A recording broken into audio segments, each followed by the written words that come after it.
Okay, sorry, second premise, libraries share copyrighted books, and so libraries sharing copyrighted books should be relevantly similar to sharing ebooks on the internet. Okay, so we have, oh, I see what you did here. So you put the conclusion first. Okay, so we want to move the first line, which is numbered 3, to the bottom, and that would be your conclusion. Yeah, I think he got ended up getting a little mixed up. But Yeah. He had it all wrote out, and he ended up just 1, 2, 3 in that order. Okay. So once we do that, once we move 3 to the bottom as the conclusion, it's a little better there. Okay. I think that was that word. Yeah. Yeah. I was like, oh, just write numbers down. That'll help. Access. Oh, okay. Access to information / knowledge. They otherwise would have that.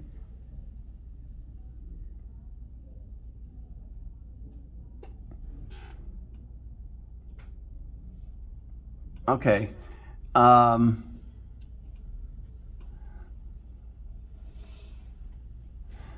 The first premise seems not to be fully articulated.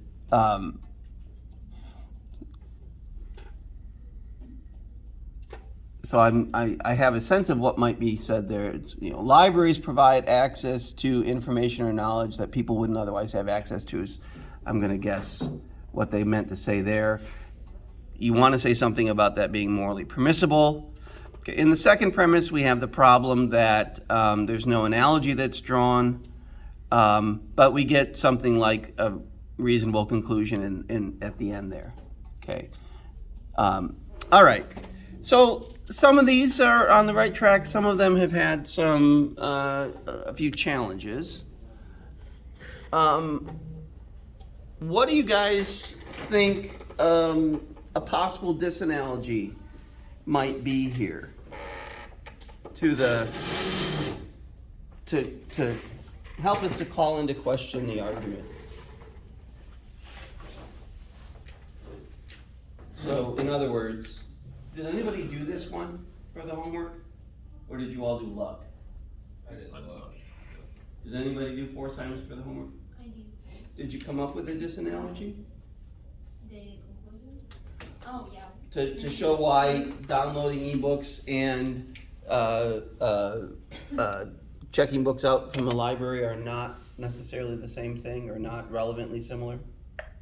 So I did, but I did wrong because I said it's impermissible and then it should be. So because you did the argument wrong, you got, okay. So it is wrong. Okay, all right. Well, let's think about this a little bit. I have that on the board now. Because, well, you could go the route, library books were bought and paid for, but books on the internet were stolen, so therefore library is considered a bought book, but you can steal a book off the internet, or an ebook. Yeah, but like when you check an ebook out of the library here, it's been purchased. Well, yeah, but I'm just, okay, when I go on the internet, I ain't even gonna try to hide it. I'm not paying for a book that I don't wanna pay for if I'm gonna read it for your class, really. I'm gonna be completely 100% honest. So I'm gonna go on the internet, I'm gonna do myself a little bit of web search, I'm gonna find myself a pirated book or a copy of the book, and I'm gonna click it, and I'm gonna read it. Because I don't Did you find one? 100%. Did you really? I Okay. Because I don't wanna pay $50-something for the book. I don't think this book was $50, was it? Mm-hmm. Oh, this one was. This one was a little It more. was 20 for the ebook. Okay. But Still, in my defense, in the grand scheme of things, the books that I choose are much cheaper than some other textbooks. Oh, I agree. I mean, But I'm not gonna, I don't make any money off the books, so no. I don't. Well, and I understand that, but it's like, No skin off my nose. But okay. So you're gonna do it, oh yeah, 100%. but is it okay to do it? Probably not. Okay. Shouldn't do it. No, I will admit that. Forceheim says it's okay. I think Forcehimes wouldn't have too much trouble with that. Or if these books were available as ebooks, Well, actually, both of these books are available in the library, right? Mhm. To our reserve. What does Forceheim suggest you might do with these? Was it take pictures and upload them? You could either make photocopies. You have a copy allotment each semester, right? Yeah, it's like $30 or something like that. Okay, I don't know if that'd be enough to copy the whole book, but, or both. It's like, certainly. well, I bet it would, because it's like 10 cents a page. But it would be a little more time consuming, and it might be a little more difficult, but like there's an Adobe app where you can, it'll make a nice PDF of a picture that probably just as good as a photocopy, right? You want to take the time to do that, you could do that, and the only cost to you would be the storage on your phone or something like that, okay? Okay, let's back up for a second. So Forceheim says, you could do this with a library book. Once you take the book out of the library, you could take pictures of it with your phone, you could photocopy it, you could, without keeping the book, you could return the book to the library, but you could have a physical copy of that book. And then you could give that physical copy of the book to other people, and they could make photocopies of it or take pictures of it or whatever they might do, okay? And so he's saying, what's the difference between doing that, a practice that we don't really think anything of, that we generally think is permissible, and downloading an ebook in the way that Garrett would do. Okay. And he says there is no difference. So downloading ebooks is, without paying for them, would be permissible in the same way that checking a book out from the library would be permissible. Okay. Well, let's talk about, so here's what I'll lay my cards on the table. I think the argument is persuasive up to a point, right? But I think that once we look a little bit more closely at it, he can't claim as much as he wants to. And in fact, given his argument, libraries providing at least some books for checkout or some other resources for checkout would actually be morally problematic.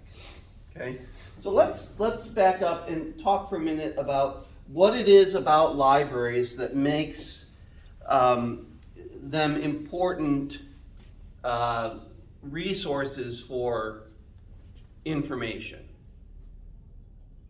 Right? Why is it important that we have libraries, according to him? Because there's,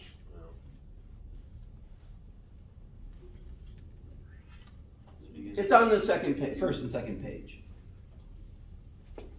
it's not because like there's still not books on the internet, right? It's not it, right? No. Okay.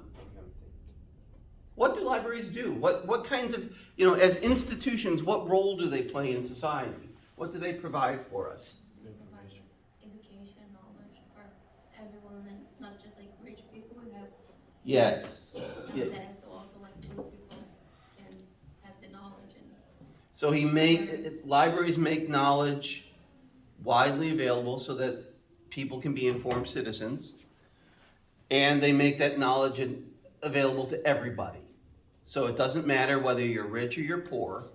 If you have access to a library, you have access to the means to gain knowledge, relevant to any number of things, right? So he says, right on page 379 in the middle of the page at the end of that first full paragraph, insofar as libraries facilitate in meeting the twin goals of promoting a well-informed and equally informed citizenry, we have good prima facie reasons for their existence and promotion, right? So the purpose of libraries is to promote a well-informed and equally informed citizenry.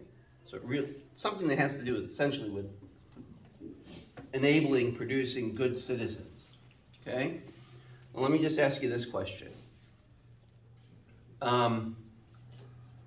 Most of you right now, when you use the library, probably use it for something like those purposes, right? You're using it for resources to write a paper or something like that. Do your parents ever go to the library?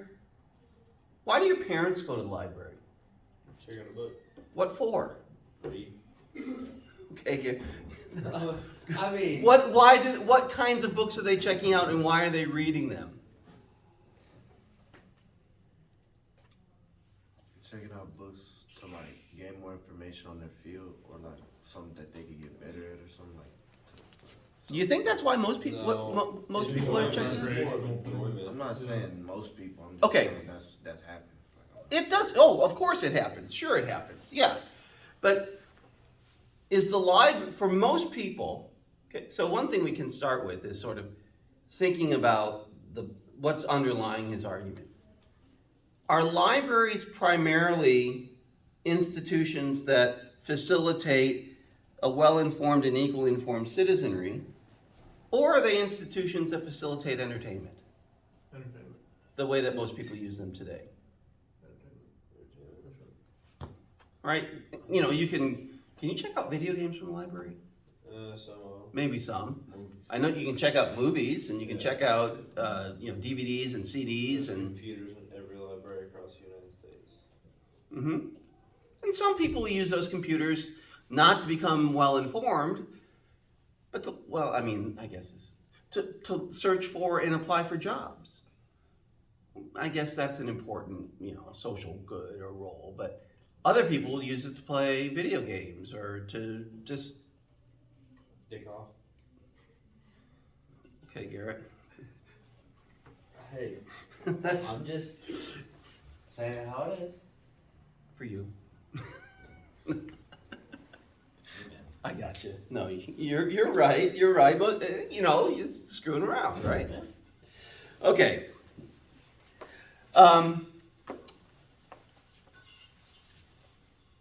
What kind of law is being violated when you download a book without paying for it?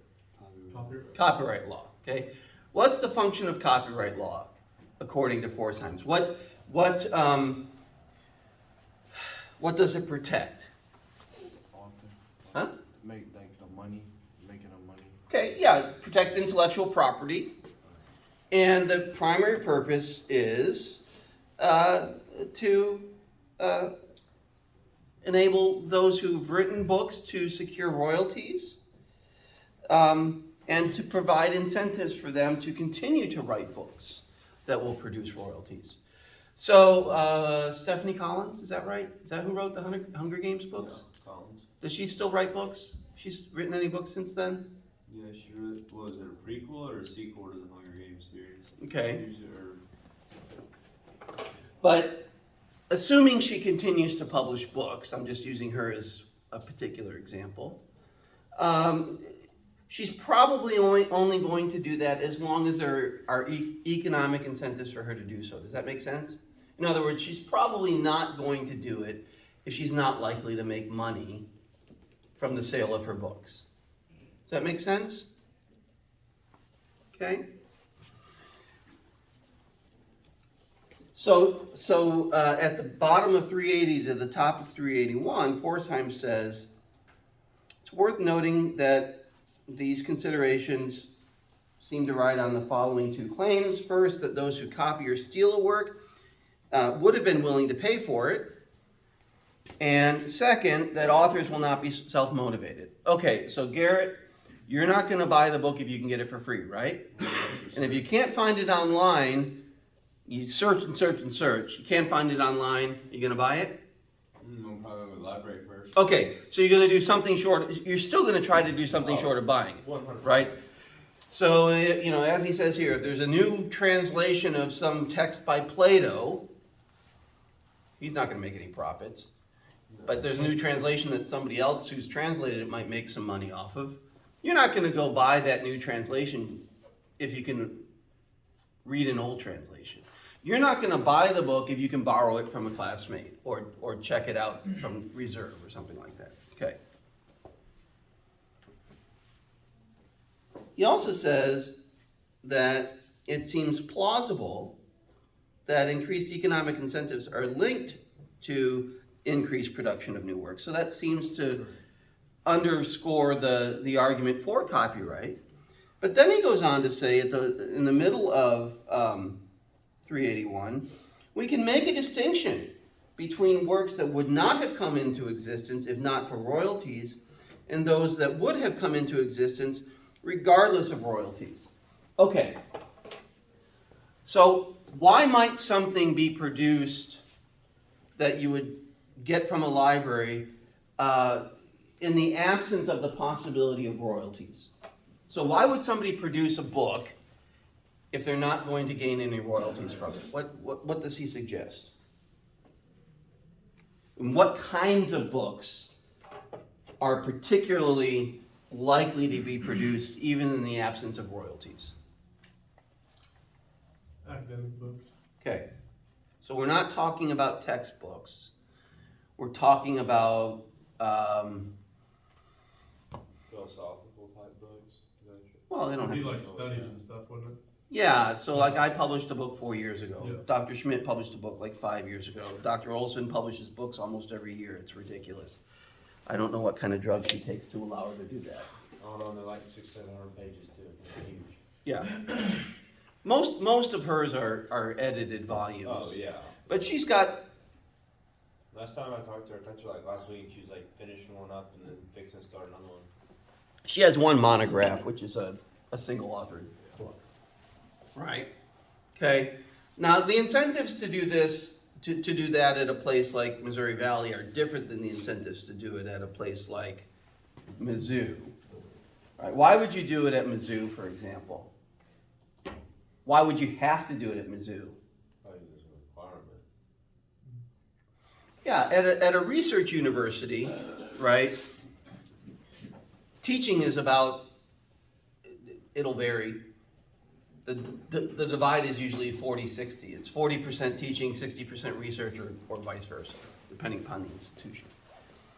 And the only way you get promoted from an assistant professor to an associate professor to a full professor, the only way you get tenure, the only way you know, other than cost of living adjustments that you might increase your pay is by publishing or doing other kinds of research. And the sciences, it tends to be a little bit different.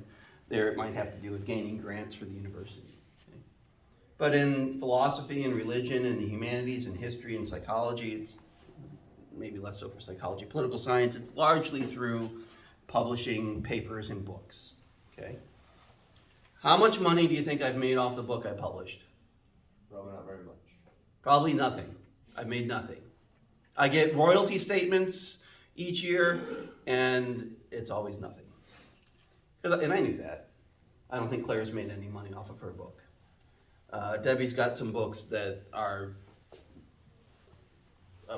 she's an editor for a series, so she has oversight of a bunch of different books, so she gets some royalty money for those. But for the most part, academics who publish academic books don't gain money from them. If you publish a textbook like these, that's a little bit different. But if you're just publishing a study of something, you know, the incentive is not monetary. You know, for me, Claire, Debbie, I'm going to say the incentive probably was, because it's not related to promotion, probably had more to do with just wanting to see several years of work. For each of us, it was our dissertation, right? See that come to some kind of fruition and be distributed, right? See that it had some payoff other than just helping us to get our degree. There's a kind of prestige associated with it and so on, okay? But yes, right, there are lots of reasons why, or at least there's a multiplicity of reasons why people might publish books for things other than royalties, right?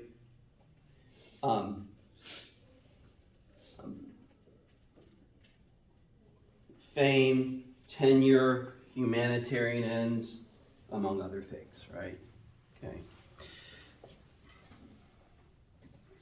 Fame might be an incentive, but you can't count on fame.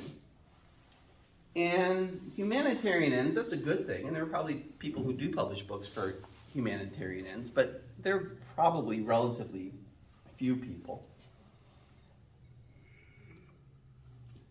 So if we focus our attention on books that are produced without any concern for royalties, for profit, what does that leave us with? in libraries, let's say.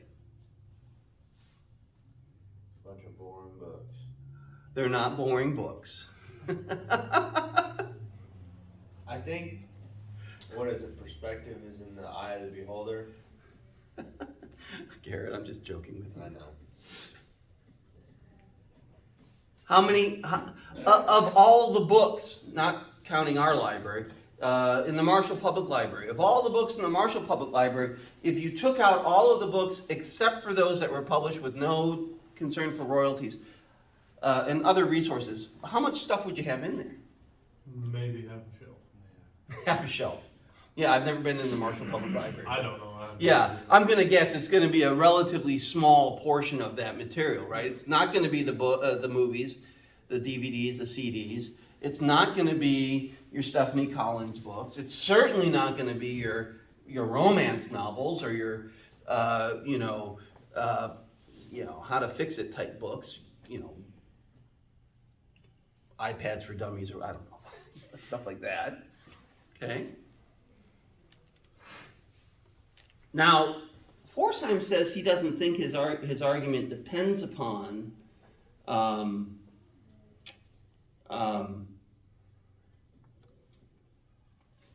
this narrower version, but I don't see how it doesn't, right?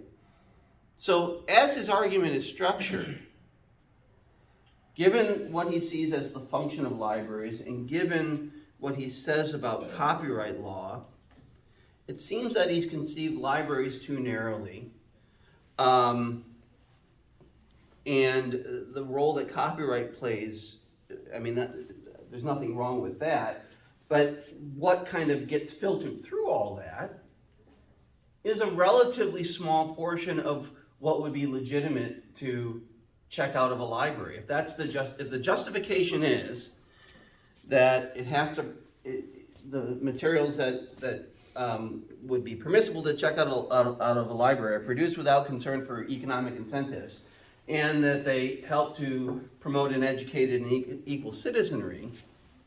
Well, if those are the conditions that make checking books out of libraries legitimate, then a lot fewer materials than are available should be checked out of libraries, according to the argument that he's given.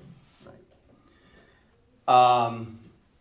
And so downloading ebooks beyond those that are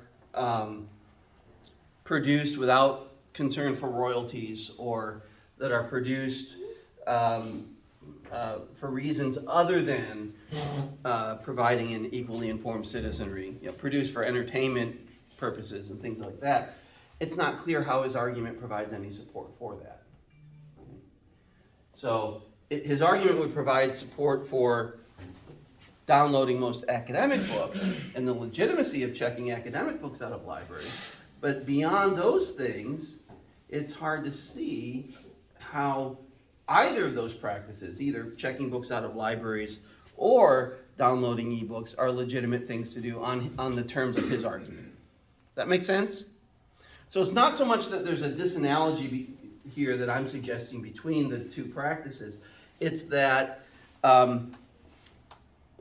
what makes checking books out of the library, the stuff in the first premise, in the terms of his argument legitimate, is much narrower than he thinks. And so what we can conclude from the basis of that analogy is going to be a much narrower set of things than he suggests.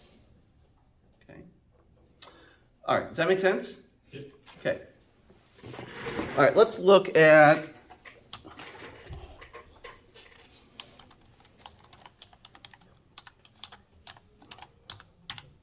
the Luck article. Now, Garrett, Dr. Schmidt has a book on the use of humor in prisons. Don't you think that would be an interesting thing to read? Like how prison guards and stuff use humor? I think it would be fascinating. I think you should give it a... I'm sure it's in the library here. I'm sure it is. I'm sure I probably will not read it too. I'm sure you probably won't either, but you should give it a shot. Give it a look. I think it would be fascinating. All right, so for Luck, the Luck argument could go either of two different ways, okay? So first group we have here, virtual murder is permissible. Wait, no, this is not your class. This is the other class. Oh, no, this is your class. Yeah, that's your picture. Sorry. Virtual murder is permissible. There is no relevant difference between virtual murder and virtual pedophilia in respect to being permissible. So virtual pedophilia is impermissible. Okay. Other than not numbering the premises, that's pretty decent standard form, but we've got a problem with the content. What's the problem with the content there? It says murder is permissible, but it says there's no relevant difference between virtual murder and virtual pedophilia, and that's what the author was doing the entire time, was drawing similarities between. Right. Well, so if there is no relevant difference, then there are similarities. Yeah. So if we say this, right, if we say that virtual murder is permissible, and if we say there's not a relevant difference between that and virtual pedophilia, what should our conclusion be? That it's permissible. That it's permissible. Yeah. Okay? She says it's either permissible or impermissible. Yeah. Yeah. Yeah. All right. Group 2, virtual murder is not wrong. Which one did we start with? Okay, so this is a version of just a slightly different rendering of the first rendering. Virtual murder is not wrong. Virtual murder and pedophilia are not similar. Therefore, virtual pedophilia is not wrong. Okay, so we've got a good first premise, and if we take the parentheses out of around not, we're good with the conclusion. But what have we done wrong in the second premise? But not in the similar. That they're not similar, right? So we want to say that they are similar in an argument from analogy. I think people are getting confused on Yeah. it being not and not like it's. Yeah. They're saying it's not wrong or Yep. it is wrong. It doesn't matter. The middle is not going to change at all. Yeah. Okay. This third one.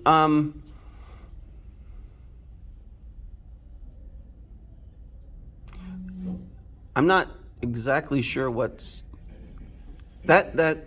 I'd have to go back and check, but that almost looks to me like it might be a quote from the book, which is not necessarily irrelevant, but it's also not putting the argument in standard form. So both, at least the form is certainly off there, and I'm guessing the content is a little off as well. Okay, these.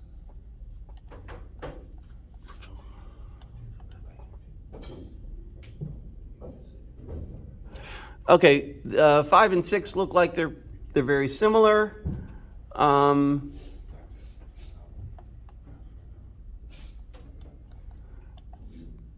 sorry. 4 and 5 look like they're very similar. 6, virtual murder is considered. Why is that box right there? I don't want that there. Virtual murder is considered morally permissible as long as there is no act of harm. Virtual pedophilia is similar to virtual murder as it could be permissible as long as there is no act of harm. Neither can be considered morally permissible or not without acknowledging the other. Okay, all right. That's essentially what Luck says. But if we start with the premise that virtual murder is considered morally permissible, then we want to conclude that virtual pedophilia is morally permissible too. Okay.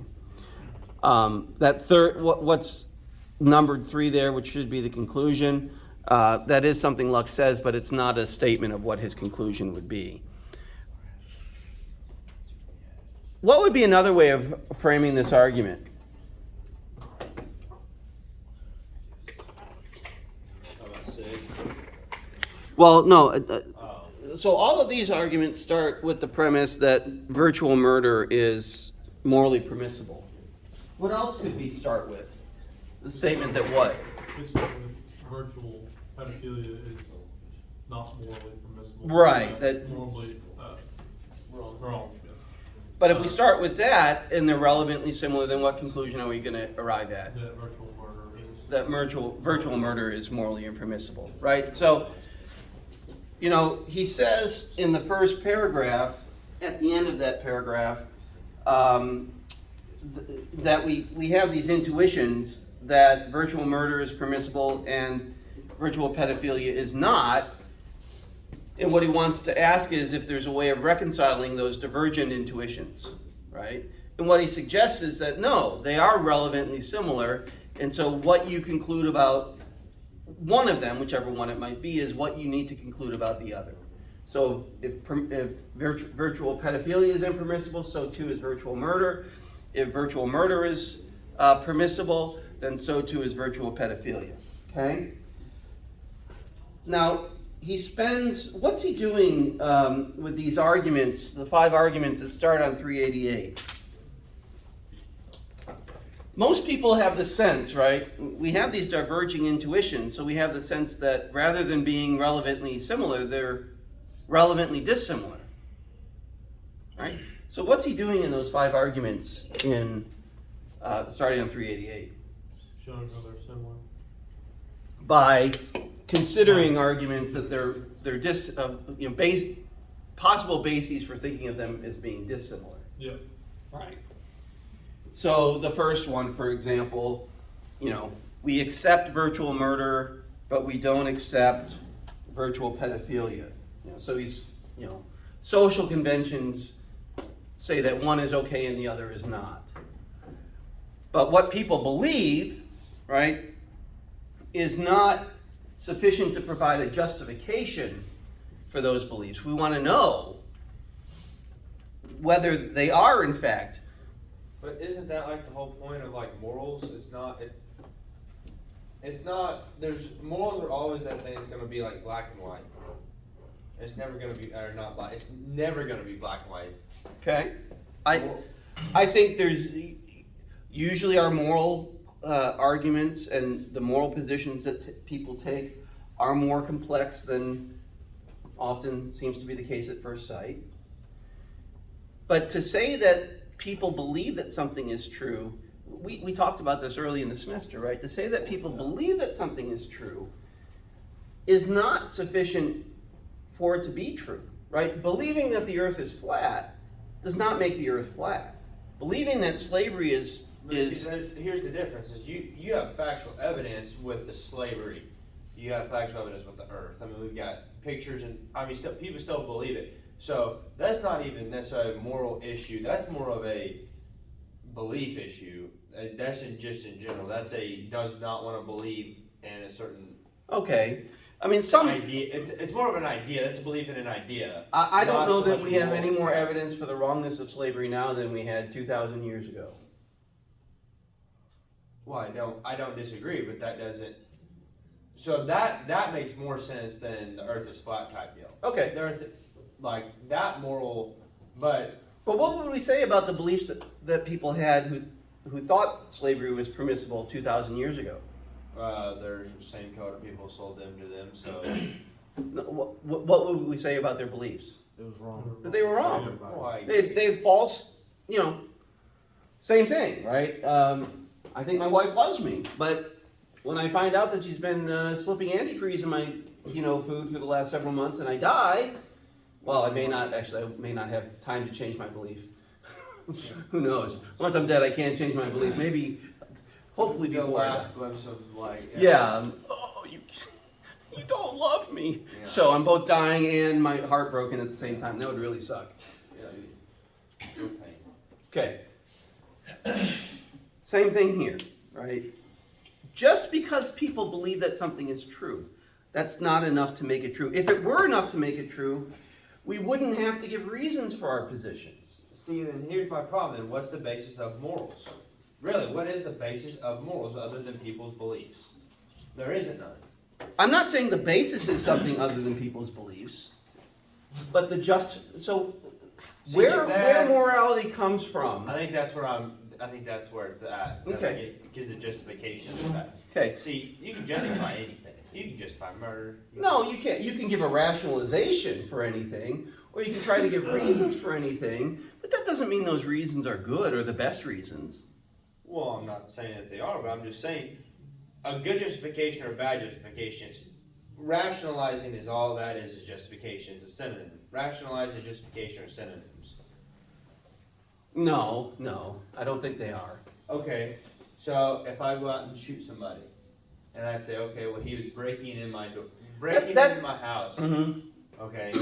Well, then the justification is that you are permitted to protect yourself and your property. Exactly. That's a good reason. That's, when we're So, justifying something, we're giving good reasons. A rational thought would be, okay, he's breaking into my house, I have to protect what is mine and protect my life. Mm-hmm. Okay, that is the exact same thing as the justification. That would be okay. I mean, maybe it's a semantic thing where we're disagreeing on what words mean. I generally think of a rationalization as providing yourself or somebody else with an explanation that may or may not be compelling to support a belief that you want. So it's the belief that drives the rationalization. It's not so much the reasons that drive the belief. Does that make sense? So if I do something wrong, I can do all I want and try to justify it the best I can. Whether it's a good or bad justification is nonetheless, but still a justification. I can still justification and rationalization are the same exact thing. Okay. Let me say one last thing, and then I want to talk about luck fine. before we run out of time. All right. Does anybody watch the Netflix Jeffrey Dahmer series? Yes. Yes. Okay, you finished it last night? Okay. Do there seem to be on his part or on his father's part an attempt to rationalize his actions in some way? His father will, 100%. Yes. Okay. They try to rationalize. They try to rationalize Try it. to like say it, maybe say it wrong with him. Or, like, Are the actions justified? No. Okay. So, even if, right, his father's showing him how to, what the bone structure of roadkill and stuff was like, and how to Skin it and everything. skin it and stuff. Jeffrey Dahmer or his father might rationalize and say that's where it all came from, right? Even if it came from there, does that justify his actions? no. No, but he's justifying what he did because of the roadkill. But it's not a justification. I agree. A justification It's would not be- a good justification. Justification. So we can talk about killing somebody. There, you would say there's no justification for his actions. If I'm in an abusive relationship and somebody is beating me, and the only way to Get them to stop. to get them to stop, to save myself, is to do something that leads to their death, would we say that that kind of killing is justified? Yes. Okay. I think that's the difference we're getting at here. And I think in some ways you're conflating rationalization and justification, Garrett. If everything is just rationalization, that's awfully cynical. I think you gotta think about rationalization as being rational, as like the root word of it as rational, and justification as justice. The root word is justice. Yeah. In that, so it makes it a little easier. You can be rational, and it can't be just. It could Yeah. be not Okay. just. That's an interesting way to think of it. Yeah. Let me make some suggestions about luck here. Okay. Take argument 3. Right.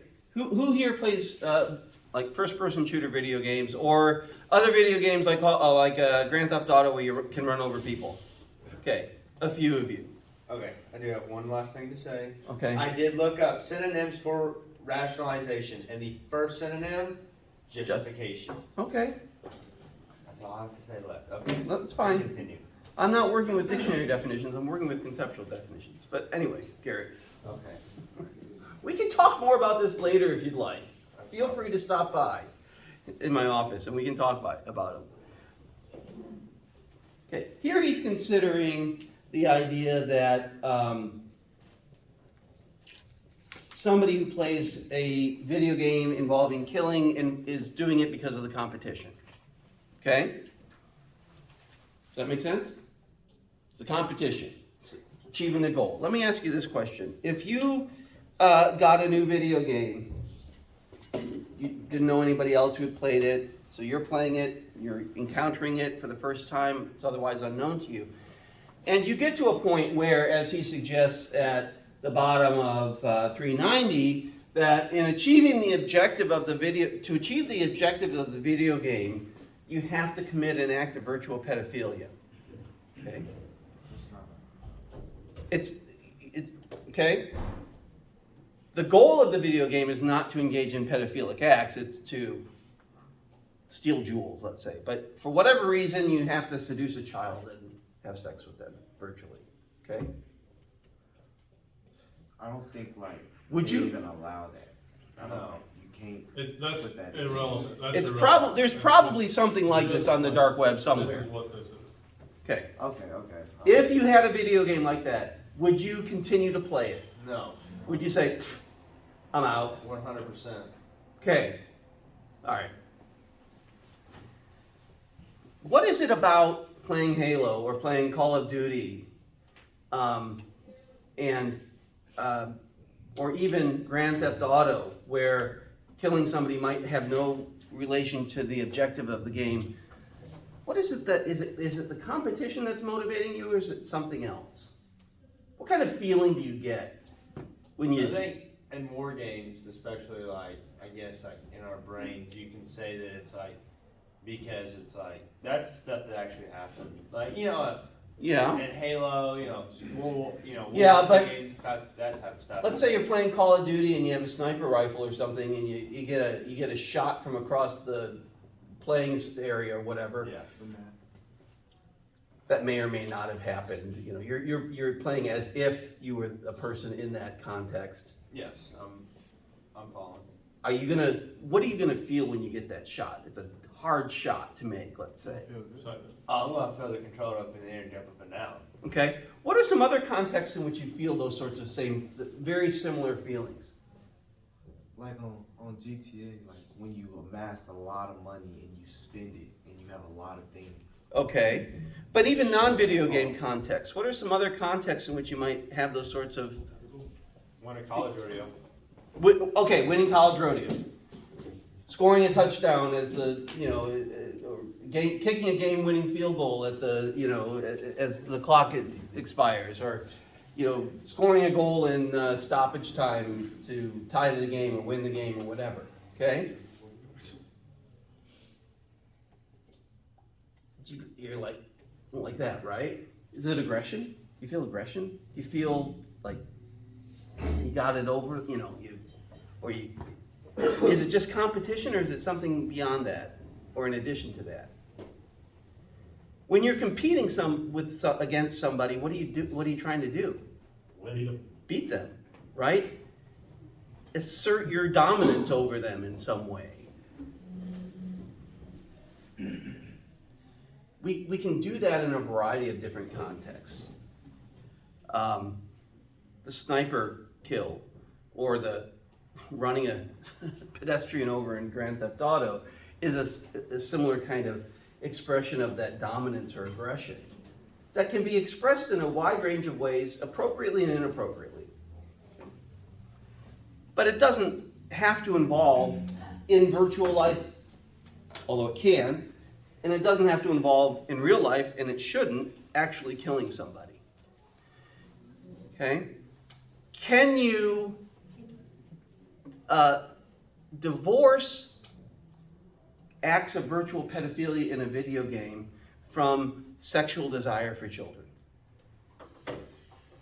The fact that you all said, who answered, that if you encountered that in a game where there's some other objective, like stealing jewels, that you would just stop playing the game, tells me that there's something more to it than just,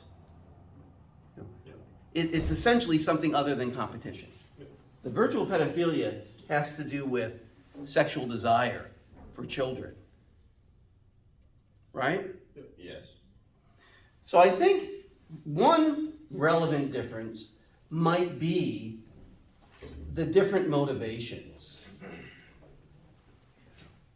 The motivation to commit virtual pedophilia is something that in real life can only manifest itself in negative ways.